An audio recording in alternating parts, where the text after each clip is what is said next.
हाँ जी, दिल्ली से। गुरुदेव, मेरे माता पिता ने एक सपना देखा था कि मैं एक उच्च पदाधिकारी बनूं। उन्होंने मेरे हर संभव प्रयास किया और मैंने भी बहुत मेहनत की, बट असफलता हाथ लगी। महाराज जी, अब असफलता से डर सा लगने लग गया है, प्रयास करने में भी डर लगने लग गया कि दोबारा असफल हो गई तो तो माता पिता तिबारा प्रयास करेंगे। हमको प्रयासरत रहना है। हमारा पूर्व का प्रारब्ध जो है ना, जैसे हमको दुख देना है प्रारब्ध को, तो अब हम अगर सफल हो जाएंगे तो दुख कैसे मिलेगा? तो असफल करेगा ना, तो कई बार असफल करेगा, कितनी बार प्रारब्ध अटैक करेगा। हम हर बार प्रयास करते हो प्रारब्ध को असफल करने के लिए नाम जप करो। नाम जप करते हो साथ में, अधिक से अधिक संख्या में नाम जप करो। तो जो प्रारब्ध आपको असफल करना चाहता है, आप उस प्रारब्ध को असफल कर दीजिए और आप सफलता प्राप्त कीजिए। मंत्रानुष्ठान में और भगवान के स्तोत्रों में और भगवान के नाम जप में बड़ी सामर्थ्य है। यदि हम भगवान के मंगलमय स्तोत्रों का, जैसे भारी से भारी संकट हो और गजेंद्र मोक्ष का पाठ करें रोज, तो भारी से भारी संकट निवृत्ति हो जाएगी। धन चाहिए तो ऐसे स्तोत्र हैं जिनके गायन करने से धन की प्राप्ति होती है।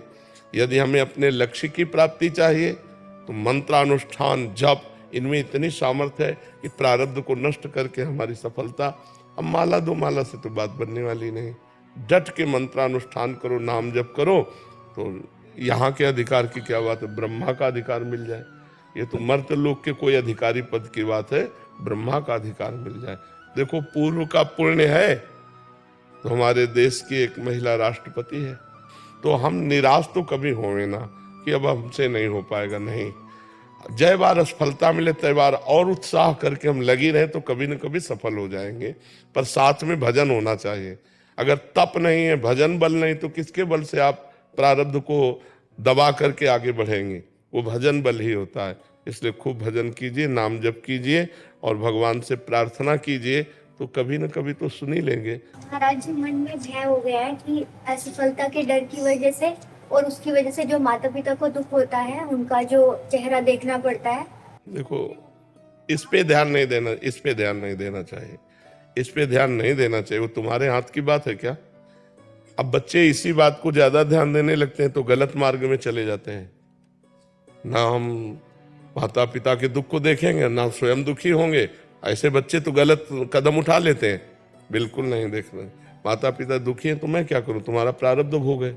मैं तो प्रयासरत हूं। तुम्हारे प्रारब्ध में नहीं लिखा है हमसे सुख भोगना, तो कैसे करें?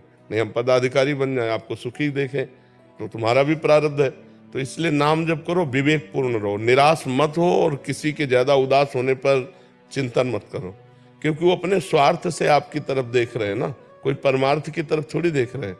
स्वार्थ संबंध की अगर मेरा बेटा बेटी पदाधिकारी हो जाता तो वो भी सुखी रहता और मुझे भी सुख प्राप्त होता, यही चिंतन होता ना।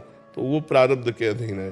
चाहे जितना प्रयास करो, जब तक प्रारब्ध क्षीण नहीं होगा तब तक आपको बढ़ने नहीं देगा।